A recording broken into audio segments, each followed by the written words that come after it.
अस्सलामुअलैकुम। बोल न्यूज़ के साथ मैं हूं महरूख शहरियार। हेडलाइंस आप मुलाहिजा कर चुके हैं। बुलेटिन का बाकायदा आगाज़ करेंगे अहम खबर के साथ। सबसे पहले आपको बताएं कि सिक्योरिटी फोर्सेज ने बन्नू कैंप पर दहशतगर्द हमले की कोशिश नाकाम बना दी है। ISPR की जानिब से बताया जा रहा है 10 दहशतगर्दों ने 15 जुलाई की सुबह बन्नू कैंप पर हमले की कोशिश की। ISPR की जानिब से बताया गया कि सिक्योरिटी फोर्सेज ने बर वक्त कार्रवाई की है और कार्रवाई करते हुए दहशतगर्दों को भारी गाड़ी कंटोनमेंट के बैरूनी दीवार से टकराने पर मजबूर कर दिया है। सलमान अवान नुमाइंदा खुसूसी में ज्वाइन कर रहे हैं, उनसे बात कर लेते हैं। सलमान, एक और कामयाबी मिली है, बताइएगा इससे मुतालिक क्या मजीद अपडेट सामने आ सके हैं? जी बिल्कुल, जिस तरह से आपने भी मेंशन किया कि 15 जुलाई को ये दहशतगर्दों ने हमला किया था सुबह सवेरे, और उसके बाद आज जो है हमारे सामने मुकम्मल तफसीलात उस वक्त जारी की गई हैं जब ये कार्रवाई मुकम्मल कर ली गई है और तमाम दहशतगर्दों को ठिकाने लगा दिया गया है। इस हवाले से जो ISPR ने तफसीलात जारी की हैं, अगर उनकी हम बात करें तो उसके मुताबिक 15 जुलाई को सुबह सवेरे दहशतगर्दों ने बन्नू कैंट पर हमला की, लेकिन जो सिक्योरिटी फोर्सेस थी वहां पर मौजूद वो अलर्ट थी, चौकस थी। यही वजह है कि दहशतगर्दों को फौरी तौर पर रोका गया और ऐसे अंदाज में कार्रवाई की गई कि अपनी जो बारूद से भरी हुई गाड़ी वो बन्नू कैंट पर हमले के लिए लेकर आए थे, उसकी गाड़ी जो है वो बैरूनी दीवार से टकरा दी गई और उसके नतीजे में एक जोरदार धमाका हुआ। इस धमाके के नतीजे में कैंट की जो पैरामीटर की दीवार है यानी कि बैरूनी दीवार है उसको नुकसान पहुंचा, उसका एक हिस्सा मुनहदिम हुआ और उसके साथ जो इंफरादी जो इमारती ढांचा मुंसलिक था वो भी मुनहदिम हो गया। इस ढांचे के मुनहदिम होने के नतीजे में धरती के 8 बहादुर सपूतों ने जामे शहादत नोश किया है। उनके हवाले से शोहदा के हवाले, लेकिन जो ये कार्रवाई थी ये बड़ी मौसर थी, बड़ी बरवक्त थी और इसके नतीजे में जो तमाम के तमाम 10 हमला आवर थे उनको भी हलाक कर दिया गया। और ISPR की ये भी कहना है कि जिस तरह से एक टाइमली इफेक्टिव रिस्पॉन्स दिया गया उसके नतीजे में सिक्योरिटी फोर्सेस ने एक बड़ी तबाही को रोका और साथ साथ जो शहरी हैं उनकी कीमती जानों को भी बचा दिया। और इस किस्म की जो अजीम कुर्बानियां हैं और जुर्रत और बहादुरी पर मबनी कार्रवाई है वो इस बात को जाहिर करती है कि पाकिस्तान की सिक्योरिटी फोर्सेस दहशतगर्दी की लानत के खात्मे के लिए पुरअज़म है। और यहाँ पर जो सबसे इम्पोर्टेंट चीज सामने आई है वो ये सामने आई है कि इस कार्रवाई के अंदर हाफिज गुल बहादुर ग्रुप का हाथ है और ये वो ग्रुप है जो पहले भी अफगानिस्तान की सरजमीन को इस्तेमाल करते हुए पाकिस्तान के ऊपर हमले करता रहा है और पाकिस्तान इस हवाले से माजी में भी कई बार अफगान अबूरी हुकूमत या तालिबान रजीम को कह चुका है, उनके सामने ये मामला रख चुका है, उनसे मुतालबा करता रहा है पाकिस्तान की अपनी सरजमीन को पाकिस्तान के खिलाफ इस्तेमाल होने से रोका जाए। और साथ ही ये बात भी वाज़ेह की गई है कि पाकिस्तान की मुसल्लह फ़ौज अपने शहरियों को, मादरे वतन को दहशतगर्दी की लानत से बचाने के लिए, उसका दिफा करने के लिए हर मुमकिन इकदाम करती रहेंगी और इसके साथ साथ जो ऐसे थ्रेट्स हैं जो अफगानिस्तान से सामने आ रहे हैं उनको भी नाकाम बनाने के लिए, उसका मुकाबला करने के लिए भी हर मुमकिन इकदाम किए जाएंगे। इसके साथ ही अगर हम अब शोहदा की बात करें तो उसके अंदर सबसे पहले हम जिक्र करेंगे नायब सूबेदार मोहम्मद शहजाद शहीद का, जिनकी उम्र 44 साल थी और उनका ताल्लुक पुंछ आजाद कश्मीर से था। इसी तरह नायब सूबेदार मोहम्मद शहजाद शहीद ने बताया गया कि 25 साल तक दिफाए वतन का मुकद्दस फरीजा अंजाम दिया और उनके सोगवारों में एक बेटी और 3 बेटे शामिल है। इस तरह जिला नीलम से ताल्लुक रखने वाले हवालदार शहजाद अहमद ने भी जामे शहादत नोश किया है।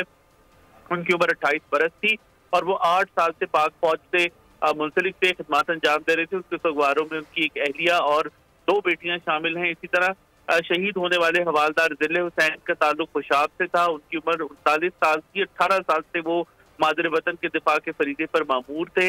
उनकी सोगवारों में एक अहलिया और 2 बेटियां और 4 बेटे शामिल हैं। लांस नाइक तब्द अली खान का ताल्लुक जिला लकी मरवत से था, उनकी उम्र 34 साल थी। 15 साल से वो पाक फौज से मुंसलिक थे, दिफाए वतन का फरीदा अंजाम दे रहे थे। उनके सोगवारों में एक अहलिया, एक बेटी और 2 बेटे शामिल हैं। इसी तरह शहीद होने वाले सिपाही अशफाक हुसैन का ताल्लुक बताया गया है कि मुजफ्फराबाद से था, उनकी उम्र 30 साल थी और उन्होंने 6 साल पाक फौज में गुजारे और उनके सोगवारों में वालिदैन के साथ एक बेटी और एक बेटा जो है वो शामिल हैं। सिपाही अरसलान असलम शहीद का ताल्लुक जिला बहावलपुर से था, उनकी उम्र 26 साल थी। 2 साल से वो पाकिस्तान आर्मी में खिदमत अंजाम दे रहे थे और उसके सोगवारों में वालिदैन उनके शामिल है। इसी तरह शहादत पाने वालों में जिला मुजफ्फराबाद की रिहायशी सिपाही सुबहान मजीद बलोच भी शामिल हैं, उनके सोगवारों में उनके वालिदैन और एक की अहलिया शामिल है। सिपाही इम्तियाज का ताल्लुक जिला करक से बताया गया है और उनके सोगवारों में उनकी अहलिया शामिल है। तो ये तमाम के तमाम सपूत जो है वतन पर कुर्बान हुए हैं, इन्होंने जामे शहादत नोश किया है। और जो इम्पोर्टेंट चीज ये है जो कि हम जिक्र करते हैं कि ऑपरेशन जो है मुकम्मल हो चुका है, तमाम दहशतगर्दों को जहन्नुम वासिल कर दिया गया है और इनके ताने बाने भी हमेशा की तरह अफगानिस्तान से मिलते हैं। लेकिन वाज़ेह किया गया है ख्वाजा पाकिस्तान की जानिब से कि अफगानिस्तान से उठने वाले तमाम थ्रेट्स का सामना किया जाएगा और उनको नाकाम बनाया जाएगा। अच्छा सलमान, इस हवाले से मजीद भी कार्रवाइयाँ की जा रही हैं, मुख्तलिफ ऑपरेशंस हम देख रहे हैं कि जो ये ग्रुप्स हैं जिनके ताने बाने अफगानिस्तान से मिलते हैं, उनका नामो निशान मिटाने के लिए, उनके सरगना को पकड़ने के लिए इस तरह की कार्रवाइयाँ भी हो रही हैं। इस हवाले से आप क्या अपडेट कर सकते हैं सलमान?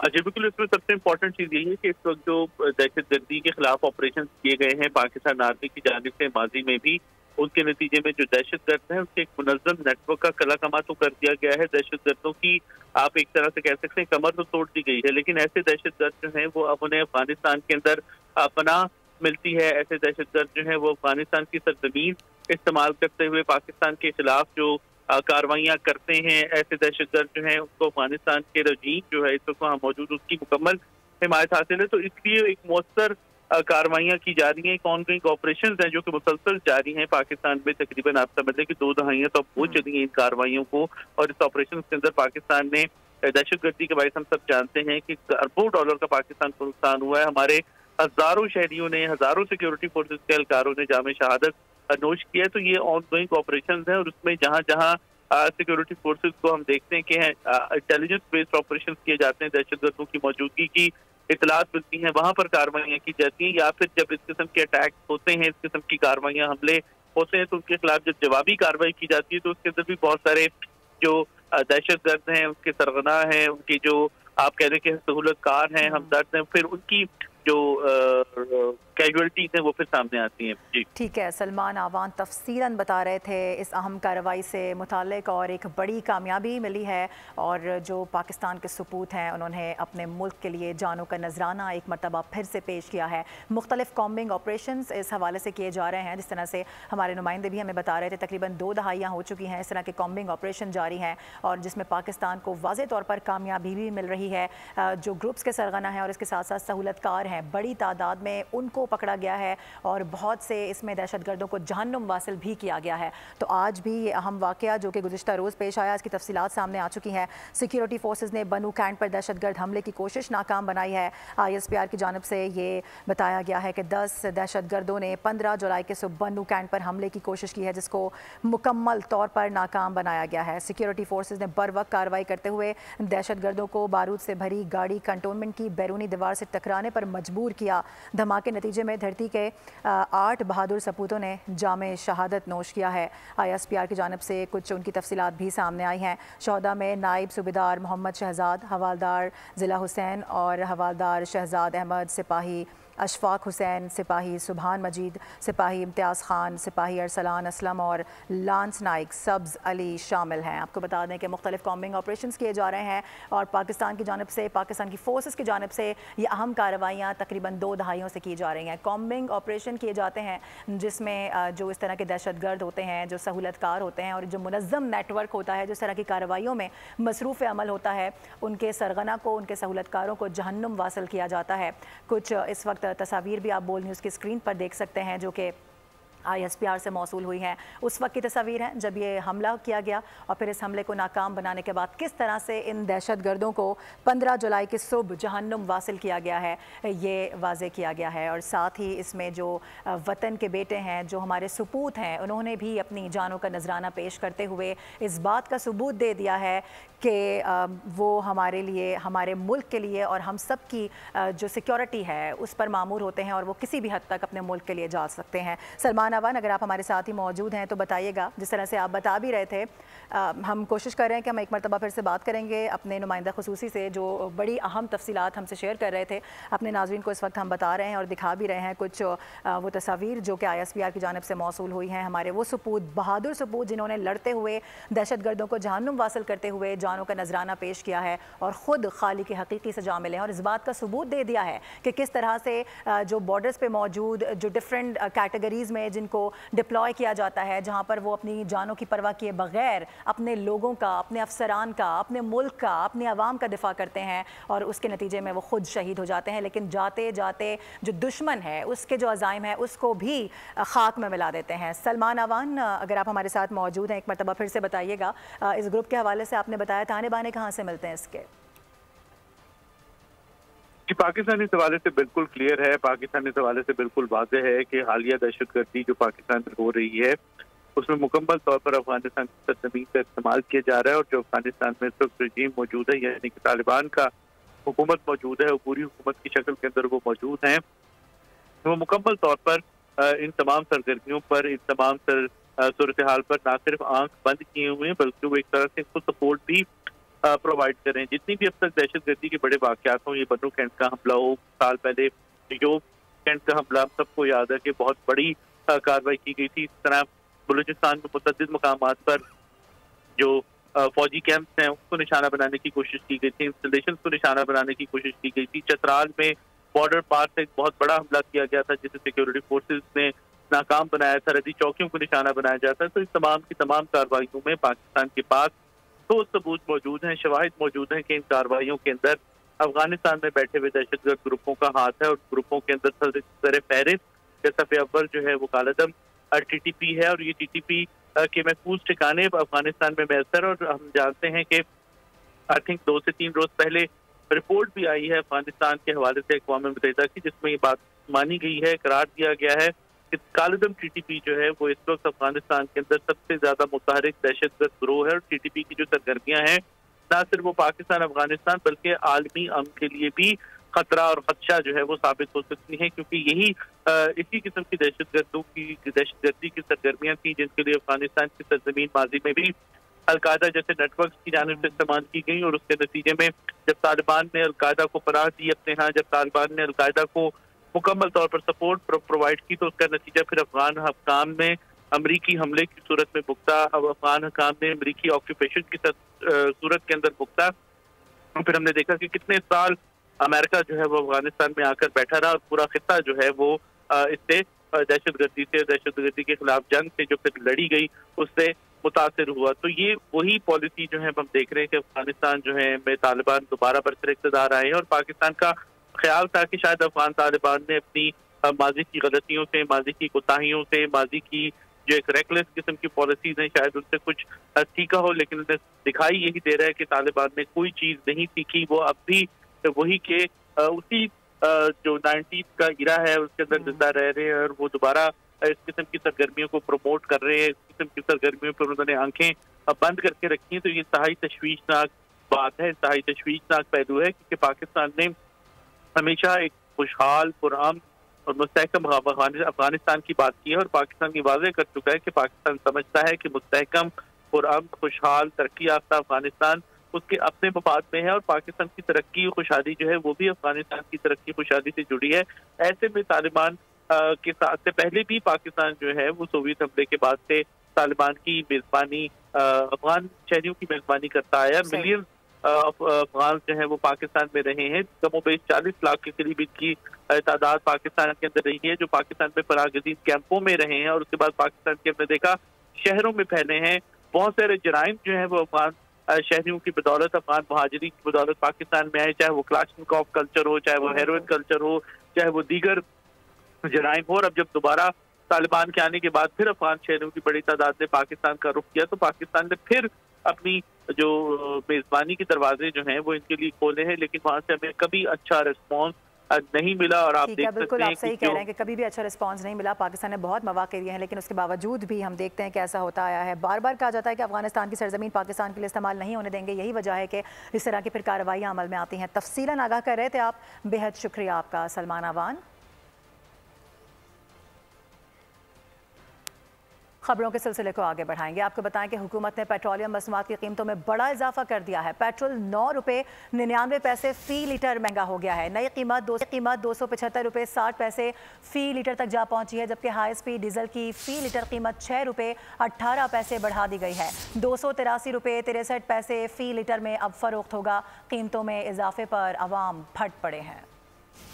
रिलीफ के बजाय तकलीफ ही तकलीफ। बिजली की कीमतों में इजाफे के बाद पेट्रोलियम मसनूआत की कीमतें भी बढ़ा दी गयी। भारी इजाफे पर आवाम की बस हो गई, नई कीमतें मुस्तरद कर दी। ये जलालत वाली बात है और कुछ भी नहीं है। आखिर मजबूरी में बाइकें खड़ी करनी पड़ेंगी। सर बहुत बुरा हो रहा है, जो आवाम के अंदर बच्चा गुच्चा खून है ना वो सब चूस रहे हैं। बिल्कुल ठीक सर प्राइस दिया है, हम लोग हैं इसी काबिल, ये हमें यही चाहिए था। करना क्या, नालायकी जिंदाबाद है। इसकी वजह कितना वजन डालेंगे वो आम के ऊपर। भाई गरीब आदमी मर गया है, पेट्रोल पुआ के इतना महंगा हो गया हुआ कि रोटी खाइए या पेट्रोल पुआइए। वजारत खजाना ने रात गए कीमत बढ़ाने का नोटिफिकेशन जारी किया। नई कीमत ने सुबह आंखें खोल दी। पेट्रोल की कीमत में 9 रुपए 99 पैसे फी लीटर इजाफा किया गया। नई कीमत 275 रुपए 60 पैसे फी लीटर तक जा पहुंची। हाई स्पीड डीजल की कीमत 6 रुपए 81 पैसे फी लीटर बढ़ा दी गई। 283 रुपए 36 पैसे फी लीटर में फरोख्त होने लगा, जबकि लाइट डीजल ऑयल 24 पैसे इजाफे के बाद 166 रुपए 25 पैसे फी लीटर का हो गया। पेट्रोल और डीजल पर पेट्रोल लेवी 60 रुपए फी लीटर बरकरार है। बस अब बहुत कर दें। अवाम ने पेट्रोलियम मसनूआत की कीमतों में इजाफे को मुस्तरद कर दिया है। इजाफा वापस लेने का मुतालबा करते हुए बोल के माइक पर भड़ास निकाल दी। कहा कि कीमतें बढ़ने से एक मरतबा फिर से महंगाई का तूफान आएगा, कुछ तो रहम करें। अखराजात बढ़ चुके हैं और हमारी सेल्स वही है। आटा, घी, चीनी हर चीज महंगी की हुई है इन्होंने, और ऊपर से पेट्रोल फिर बढ़ा दिया इन्होंने। घर में कुछ भी नहीं बचता, गरीब इंसान किधर जाए। मतलब एक के बाद एक बम गिर रहा है। बिजली महंगी हुई है, गैस महंगी हुई है, अब जो है पेट्रोलियम मसनूआत महंगी कर दी गई है। आवाम को कहा जा रहा है कि बस आप घर पर रहे तो खुदकुशी करें या तो जो है डूब कर मर जाए। अब क्या कर सकते हैं, गरीब आवाम क्या कर सकती हैं। पेट्रोल डलवा लें या खाना पीना खा लें, जितनी तनख्वाहें नहीं उससे ज़्यादा तो पेट्रोल के रेट इन्होंने बढ़ा दिए। गरीब साथ पे जुल्म होता रहेगा, हम बर्दाश्त करने के लिए पैदा हुए हैं। हुकूमत ने क्या चीज़ छोड़ी है, रिश्वत आसमान पे पहुंची हुई है, महंगाई आसमान पे पहुंची हुई है, खजाने में कोई पैसा नहीं जाता है। अफसोस का मकाम है, पेट्रोलियम मसनूआत की कीमतों में 10 रुपए के बड़े इजाफे ने शहरियों को बेबसी की तस्वीर बना दिया है। शहरी कहते हैं कि बिजली गैस के बाद अब पेट्रोल भी महंगा कर दिया गया है। जाएं तो जाएं कहाँ। इस वक्त नुमाइंदा बोल न्यूज़ अब्दुल हसीब खान एक पेट्रोल पंप पर कुछ शहरियों के हमरा मौजूद हैं, उनसे बात करेंगे। बताइएगा क्या तासुरात हैं शहरियों के। बिल्कुल मुल्क शहरियों पर जो है वो अचानक एक दोबारा बम गिरा है महंगाई का, और पेट्रोलियम मसनूआत की कीमतों में जो है वो इजाफा किया गया है। पेट्रोल की कीमत में 9.99 पैसे यानी कि 10 रुपये का इजाफा किया गया, जिसके बाद 276 रुपये की कीमत हो गई। शहरी की जानिब से बड़ा गम गुस्से का इजहार किया जा रहा है। इसके साथ साथ जो है वो शहरी जो है वो अफसोस का इजहार भी कर रहे हैं कि उनके बारे में कोई नहीं सोच रहा, और कि पेट्रोलियम मसनूआत की कीमतें बढ़ने से जो है वो तमाम तर मसनूआत की कीमतों में इजाफा होता है। इस वक्त शहरी हमारे साथ मौजूद है, उनसे बात करते हैं। क्या कहना, हर रोज़ आए दिन गैस, बिजली, हर चीज़ की रेट बढ़ाए जा रहे हैं। कोई ना कोई यही काम है इनका। कितना गुजारा होगा, 10 रुपये पेट्रोल पर बढ़ गया तो आम आदमी गरीब आम भूखी मरेगी और क्या करेगी। आए दिन जो दिहाड़ीदार बंदा है क्या करेगा, वो भूखा ही मरेगा। जिसको 10 रुपये आए दिन 10 रुपये 20 रुपये कम ज़्यादा बढ़ा रहे हैं, कम तो हो ही नहीं रही किसी चीज़ पे। हर चीज़ बढ़ रही है आए दिन। बिल्कुल यही शहरी कह रहे हैं कि जो महंगाई है वो सिर्फ पेट्रोल की कीमतों के साथ साथ बढ़ती है, लेकिन जब पेट्रोल मसनूआत की कीमतें कम होती हैं तो चीज़ों की कीमतें कम नहीं होती। शहरी यही शिकवा करते नजर आ रहे हैं। अपडेट कर रहे हैं और अभी हम रुख कर लेते हैं फैसलाबाद का। हमारे नुमाइंदे गुलाम दस्तगीर वहाँ पर मौजूद हैं, उनसे बात करेंगे। गुलाम दस्तगीर, यहाँ पर आप क्या सूरत हाल देख रहे हैं, शहरी क्या कह रहे हैं? जी बिल्कुल, हालिया पेट्रोलियम मसनूआत की कीमतों में इजाफे पर शहरियों में शदीद गम गुस्सा पाया जा रहा है। शहरियों का कहना है कि पहले ही वो महंगाई की वजह से काफ़ी परेशान थे, बिजली की कीमतें बढ़ा दी गई उससे परेशान थे, लेकिन अब जो है उन पे दोहरा बोझ और दोहरा अजाब नाजल कर दिया गया है पेट्रोलियम मसनूआत की कीमतें बढ़ाकर। मेरे साथ शहरी मौजूद भी हैं। हमें मुस्तकबिल में भी कहीं ये नज़र नहीं आ रहा, हमारे लिए जीना जो है ना इन्होंने मुश्किल कर दिया है। हमारी ज़िंदगियों को ना इन्होंने मिनिमाइज़ कर दिया। जब एक गरीब बंदा घर में खाना नहीं पका सकता तो वो ये अदर कैसे बर्दाश्त करेगा। बात ये है भैया कि जो जिन लोगों की मिनिमाइज तनख्वाह है वो बेचारे उधार ले रहे हैं, और अब ये सिचुएशन आगे कोई हमें उधार देने के लिए भी तैयार नहीं है। क्यों? एक बंदे का कारोबार ही उसके एक सर्कल पे चल रहा है, उस सर्कल को हम डिस्टर्ब कर रहे हैं और हमें गवर्नमेंट डिस्टर्ब कर रही है। दीगर अखराजात जो यूटिलिटी बिल्स हैं, बाकी अखराजात हैं, वो अलग से हैं। शहरियों की जानब से हुकूमत से मुतालबा किया गया है कि उनको रिलीफ देने के लिए इकदामात जो हैं एक्सक्लूसिव गुलाम दस्तगीर अपडेट करने के लिए अहम खबर आपको देंगे। बानी पीटीआई और बुशरा बीबी के खिलाफ तोशाखाना रेफरेंस। नैब की तफ्तीशी टीम अडियाला जेल पहुंच चुकी है। जराए बता रहे हैं कि बानी पीटीआई बुशरा बीबी से गुज़िश्ता रोज़ भी तफ्तीश की गई थी, और गुज़िश्ता रोज़ की अगर बात करें तो तकरीबन 3.25 घंटे नैब की टीम अडियाला जेल में रही थी। एक मरतबा फिर से इस नैब 2 रेफरेंस है जो कि इन पर डाला गया है, जिस पर गिरफ्तारियाँ दोनों की अमल में आई हैं, जिस पर तफ्तीश भी की जा रही है। आपको ये बता दें कि तोशाखाना खाना के हवाले से नैब की तफ्तीशी टीम अडियाला जेल पहुँच चुकी है। बानी PTI बुशरा बीबी से गुज़िश्ता रोज़ भी तफ्तीश की गई थी। गुज़िश्ता रोज़ तकरीबन 3.25 घंटे नैब टीम अडियाला जेल में मौजूद रही और दोनों से तफ्तीश की गई। तो अभी भी अपडेट ये आ रही है कि एक मरतबा फिर से टीम यहाँ पर पहुँची है। बात करेंगे, इसरार खान हमें ज्वाइन कर रहे हैं। इसरार, बताइएगा क्या अपडेट्स आ रही हैं अंदर से? इसरार, आप सुन सकते हैं? इसरार, मेरी आवाज़ आ रही है आपको? जी जी बिल्कुल। अपने नाज़रीन को बताएं कि बानी PTI और बुशरा बीबी के खिलाफ तोशाखाना रेफरेंस नैब की तफ्तीशी टीम अडियाला जेल पहुंची है। बताया जा रहा है कि बानी PTI बुशरा बीबी से गुज़िश्ता रोज़ भी तफ्तीश की गई थी और आज भी तफ्तीश के लिए टीम वहीं पर मौजूद है। गुज़िश्ता रोज़ तकरीबन 4 घंटों के करीब बताया जा रहा है कि तफ्तीश की गई थी। नैब टीम अडियाला जेल में वहाँ पर मौजूद रही थी। इसरार, बताइएगा मज़ीद क्या डिटेल्स हैं? जी बिल्कुल, नए जो केसेस बनाए गए तोशाखाना केसेस बानी PTI और बुशरा बीबी पर, उसके सिलसिले में कल भी जो है अडियाला जेल में नैब की जो तफ्तीशी टीम थी, डिप्टी डायरेक्टर की क़यादत कर रहे थे उनकी मोहसिन हारून साहब की सरबराही में जो टीम कल पहुंची थी और कल उन्होंने तकरीबन 4 घंटे तक बानी PTI और बुशरा बीबी से मुसलसल उन तोहफे और ताइफ के मुतालिक तफ्तीश की और उसके बाद वो वहाँ से रवाना हो गई थी। आज ये टीम दोबारा जो है वो अडियाला जेल पहुंची है और नए जो तोशाखाना के जो रेफरेंसेस है उसी से मुतालिक जो है ना दोबारा इन्होंने अपनी इन्वेस्टिगेशन शुरू कर दी है और ये सिलसिला कब तक जारी रहता है इस बारे में कुछ कहना कबल वक्त होगा। जी ठीक है, इसरार हमें अपडेट कर रहे हैं, बता रहे हैं कि तफ्तीशी टीम इस वक्त भी अडियाला जेल में मौजूद है। गुज़िश्ता रोज़ भी तफ्तीश की गई थी और अभी कुछ कहा नहीं जा सकता कि यह सिलसिला कब तक रहेगा। अपडेट करने के लिए बेहद शुक्रिया आपका।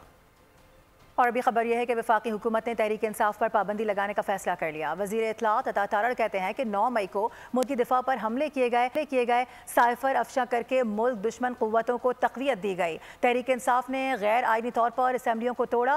साबिक सदर आरिफ अलवी, बानी PTI और साबिक डिप्टी स्पीकर कासिम सूरी के खिलाफ आर्टिकल 6 का केस चलाया जाएगा। इन तीनों अशखास के खिलाफ वफाकी काबीना से मंजूरी के बाद ये रेफरेंस सुप्रीम कोर्ट को भिजवाया जाएगा। हुकूमत PTI को बैन करने के लिए केस। वफाकी हुकूमत का फैसला, पाकिस्तान तहरीक इंसाफ पर पाबंदी लगाई जाए। बानी PTI समेत सरकर्दा रहनुमाओं पर गद्दारी के मुकदमे चलाए जाएंगे। वफाकी वज़ीर इत्तलात अता तारड़ का प्रेस कॉन्फ्रेंस में ऐलान। वफाकी हुकूमत PTI को बैन करने के लिए केस मूव करेगी।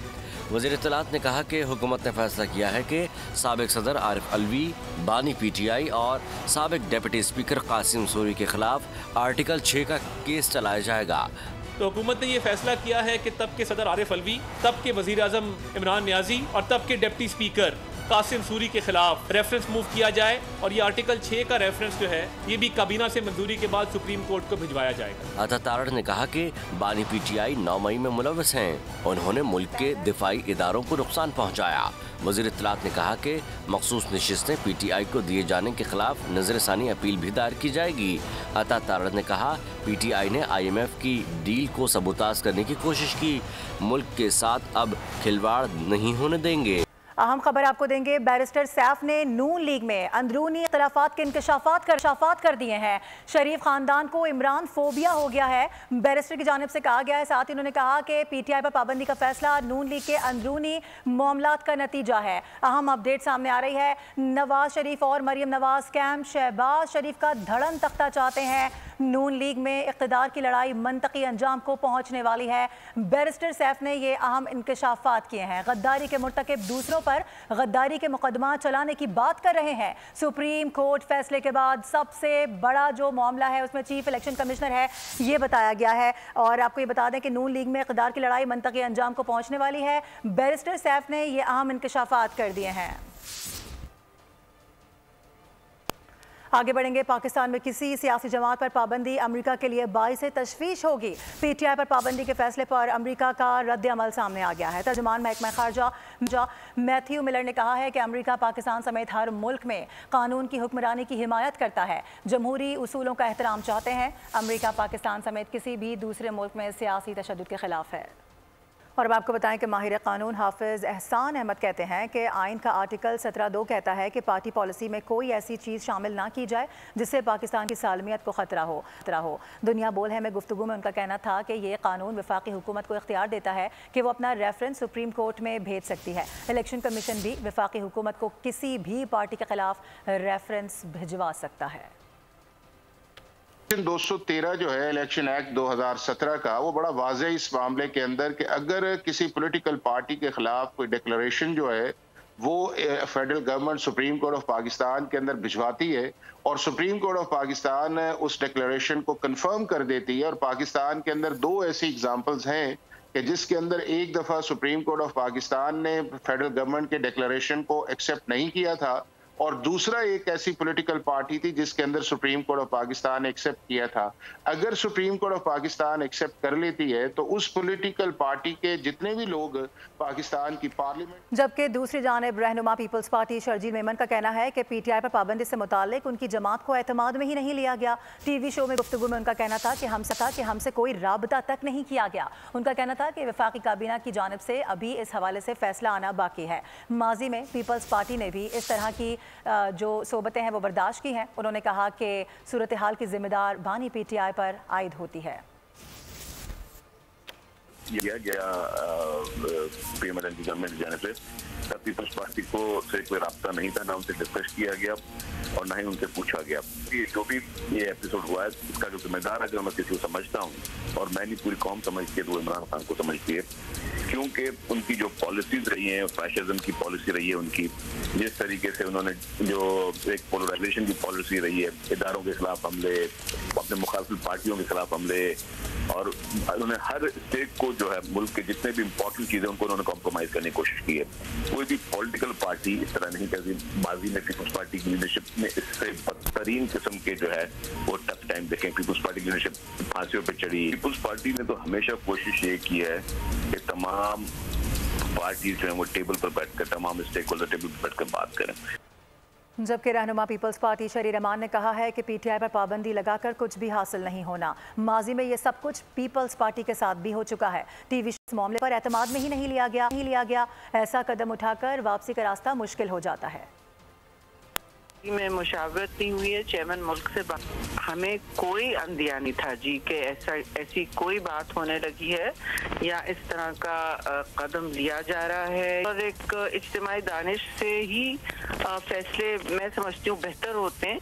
लेकिन इस हवाले से हम में से किसी से कोई कंसल्टेशन नहीं हुई। किसी का आप इस्लाह करना चाहें तो उसके और तरीके होते हैं और वो ढूंढने चाहिए। तो मैं समझती हूँ कि जी ये कोई इससे कुछ हासिल भी नहीं होना है, और फ्रैंकली पीपल्स पार्टी के साथ बहुत कुछ हुआ है माजी में, और हम आखिर खड़े हैं यहाँ पे। और रहनुमा मुस्लिम लीग नून सेनेटर तलाल चौधरी का कहना है कि सियासी जमात पर पाबंदी लगाना हुकूमत और सियासी जमात के लिए मुश्किल फैसला होता है, लेकिन इस नहज पर पहुंचने की वजह खुद PTI है। PTI अगर रियासत मुखालिफ सरगर्मियों से पीछे नहीं हटती तो हुकूमत के पास और क्या ऑप्शन रह जाता है। उन्होंने कहा कि सियासत या सियासी जमात पर पाबंदी नहीं लगा रहे, बल्कि रियासत मुखालिफ जमात पर पाबंदी का रेफरेंस सुप्रीम कोर्ट को भेज रहे हैं। फाटा में और KPK के बहुत सारे इलाकों में TTP को इजाज़त दे दें तो TTP वहाँ से PTI से भी ज़्यादा मकबूल है। मकबूल होना इस बात का जवाज़ नहीं है कि आप पाकिस्तान में सियासत भी कर सकते हैं। यानी अगर एक जीन्स पहना हुआ क्लीन शेव लड़का जिन्ना हाउस को या मियाँ वाली एयर बेस पे हमला कर दे तो उस पर कार्रवाई इसलिए नहीं होगी कि उसके वो क्लीन शेव है और उसके गले में PTI का झंडा है। और PTI ने तो खुद TLP के खिलाफ रेफरेंस मूव किया था, कहा था कि TLP मुल्क मुखालिफ सरगर्मियों में पाई जाती है और इनका रेफरेंस मौजूद है। तो ऐसे माहौल में वफाकी हुकूमत ने अपना फ़र्ज़ अदा किया है। हमें पता है ये ऐसा फ़ैसला है जिस पर तनकीद होगी, मगर तनकीद बर्दाश्त करेंगे। अपना फ़र्ज़ निभाया है और फ़र्ज़ निभाना हमारे लिए ज़्यादा ज़रूरी था तनकीद बर्दाश्त करना। और अब कुछ बात करेंगे मुहर्रमुल हराम के हवाले से। कराची में 9 मुहर्रमुल हराम का जुलूस दोपहर 1 बजे के बाद नश्तर पार्क से बरामद होगा। जुलूस के लिए सिक्योरिटी के सख्त इंतजाम किए गए हैं और जुलूस की सिक्योरिटी के लिए पहली मरतबा बम डिस्पोजल स्क्वाड के साथ साथ उनकी जानिब से जदीद रोबोट इस्तेमाल किया जा रहा है। इस रोबोट की खुसूसियात क्या हैं, बता रहे हैं हमारे नुमाइंदे खुर्रम गुलजार। जी बिल्कुल, इस वक्त मैं मौजूद हूँ नुमाइश चौरंगी पर और आज 9 मुहर्रमुल हराम के हवाले से सिक्योरिटी के इंतजाम सख्त किए गए हैं। आप मेरे घर में देख सकते हैं कि रोबोट है जो कि पाकिस्तान मेड है, जो कि तैयार किया गया है। बीटी की जानिब से ये रोबोट यहाँ पे पहली बार इंट्रोड्यूस कराया गया है। सर अस्सलाम वालेकुम। अब्बास साहब, इस रोबोट के हवाले से आप हमें थोड़ी तफसीलात से आगाह कीजिएगा। NRCT कहलाता है और जिस तरह डिफ्यूज़र्स हम काम करते हैं बम डिस्पोजल वाले, उसी तरीके से ही ऑपरेटिंग करता है, यानी कि कैरी भी करता है बम को और डिफ्यूज़ भी करता है और सर्चिंग भी करता है। जी, पाकिस्तान में पहली मरतबा बना है और जिस तरह हमारे हाथ पाँव काम करते हैं उसी तरीके से करता है। सीढ़ियाँ भी चढ़ जाता है, नीचे भी उतरता है। ये सारी वर्किंग उसी तरीके से करता है जिस तरह हम लोग करते हैं, यानी जहाँ पर इंसान को नहीं भेजना या ऐसी कोई स्पेशल चीज़ हो जिस पे हम डिफ्यूज़र्स काम ना करें, उस पर इसको काम कराते हैं। पहली बार यहाँ इसको इस्तेमाल किया जा रहा है, फर्स्ट टाइम इस्तेमाल जी बिल्कुल पहली बार इस रोबोट को यहाँ पे लाया गया है। रोबोट की खुसूसियात ये है कि इसमें कैमराज लगे हुए हैं, साथ ही ये उन जगहों पे भी जाके वर्क कर सकता है जहाँ पे किसी इंसान का जाना जो है वो मुश्किल हो और किसी भी ख़तरनाक चीज़ या कोई भी मशकूक जो चीज़ है, बैग है, उसको ये ठीक है। फिर हम अपडेट करने के लिए आपका बेहद शुक्रिया। लिए चलेंगे आपको लाहौर। हमारे नुमाइंदे अफजाल अब्बासी वहाँ पर मौजूद हैं। अफजाल, लाहौर में 9 मुहर्रमुल हराम के हवाले से जो मरकजी जुलूस है वो पांडो स्ट्रीट से बरामद होगा, क्या डिटेल्स हैं इसकी? बिल्कुल, लाहौर में 9 मुहर्रमुल हराम का मरकज़ी जुलूस जो है वो पांडो स्ट्रीट से बरामद हो चुका है और जुलूस जो है वो अपने जो रवायती रास्ते हैं उन पर रवां दवा है। जुलूस के रास्तों पर सिक्योरिटी के सख्त इंतजाम किए गए हैं। अब से कुछ देर बाद जो है वो अज़ादार जो हैं नीलीबार चौक में नमाज ज़ोहरैन अदा करेंगे और उसके बाद जो है ये जुलूस खैमा सादात जाएगा और खैमा सादात से होता हुआ वापस पांडो स्ट्रीट आकर इख्तिताम पजीर होगा। जुलूस के रास्तों पर जगह जगह अज़ादारों के लिए सबीलों का एहतमाम किया गया है, नियाज़ हुसैन का इंतज़ाम किया गया है। ये इंतहाई सख्त इंतजाम हैं जुलूस के तमाम दाखिली और खारजी रास्तों पर। बेहद शुक्रिया आपका अफजाल अब्बासी। अभी आपको लिए चलेंगे पेशावर। यहाँ पर क्या सूरत हाल है, बात करेंगे बोल न्यूज़ के नुमाइंदे नवाब शेर से। नवाब शेर, कहाँ पर आप मौजूद हैं? जुलूस की क्या सूरत हाल है इस वक्त? जी बिल्कुल, 9 मुहर्रमुल हराम का मरकज़ी मातमी जुलूस इस वक्त इमाम बारगाह हुसैनिया हाल से बरामद हो गया है, जो कि अपने मखसूस रिवायती रस्तों फ़ख्र आलम रोड, कालाबाड़ी और फुआरा चौक से होता हुआ इसी इमाम बारगाह पर इख्तिताम पजीर होगा। जुलूस में बड़ी तादाद में आज़ादार हुसैन जो है वो शिरकत कर रहे हैं और आज़ादार हुसैन जो है वो सीना को भी और नोहाख्वानी करके शहदाए करबला की याद को ताज़ा कर रहे हैं। खबरों के सिलसिले को आगे बढ़ाएंगे। आपको बताएं कि अमेरिका के शहर ह्यूस्टन में जारी वर्ल्ड जूनियर स्क्वॉश चैंपियनशिप में पाकिस्तान का सफर क्वार्टर फाइनल में इख्तिताम पजीर हो गया है। दिफाई चैंपियन पाकिस्तान के हमजा खान को क्वार्टर फाइनल में सख्त मुकाबले के बाद कोरियन खिलाड़ी के हाथों 3-2 से शिकस्त हुई है, जबकि अब्दुल्ला नवाज भी क्वार्टर फाइनल में टॉप सीड मिस्र के मोहम्मद ज़करिया से हार गए हैं। इसी के साथ बुलेटिन से फिलहाल इतना ही। मजीद खबरों और अपडेट्स के लिए आप देखते रहिए बोल न्यूज़। सब्सक्राइब करें और बेल दबाएं ताकि कोई खबर रह न जाए।